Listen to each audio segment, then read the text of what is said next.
So sometimes students can add fractions, and because it's similar to adding a whole number, they can just add them with no problem. But then when it rewords the questions and says find the missing addend, that just throws them completely off, and they just like don't understand what to do next. What's the next step? But we need to remind students that it is a very similar process to how you do whole numbers. So you do have to subtract, but you have to do the step before. So if I had a student with 2/3 plus blank equals 11/12, I would first, have them write it out or look at it wrote out. And the best thing I would personally do, or the first thing I would personally do, is just have them draw a model, because it's always easiest for students to understand when they can see a model. But if they usually have trouble with this after they know how to add fractions, because this is like a next step problem that's developing that critical thinking skill. So they know when they add fractions that they have to find a common denominator. And I would just tell them, think about, hey, it already gave you the common denominator right here. It already gave you the final denominator. So I had to think, what times 3 equals 12? And then I would have the student tell me that what times 3 equals 12?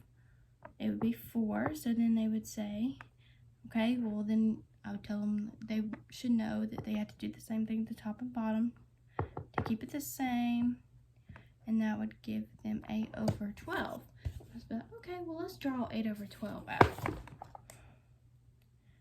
And then I would just have them draw any kind of model, just whichever model the student's most comfortable with. So I'd have them draw 12 and circle 8 or shade in 8, however they did it.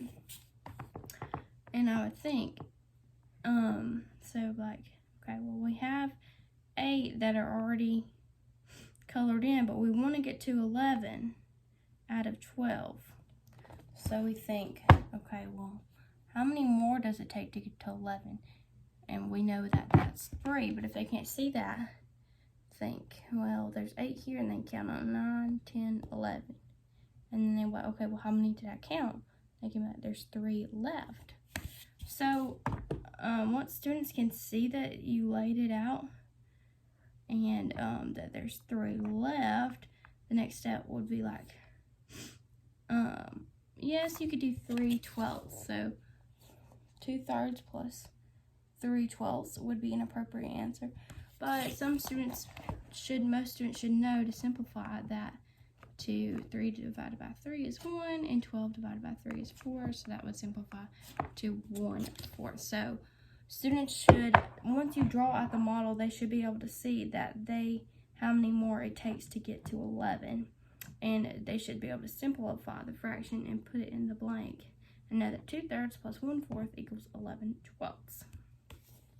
But a lot of times after we set up this initial model, and we instill in them, hey, you just have to match the denominators. You have to see what it takes to get to the total denominator, what you have to multiply to get to the total denominator. They'll know to subtract because they know that's what they do with whole numbers.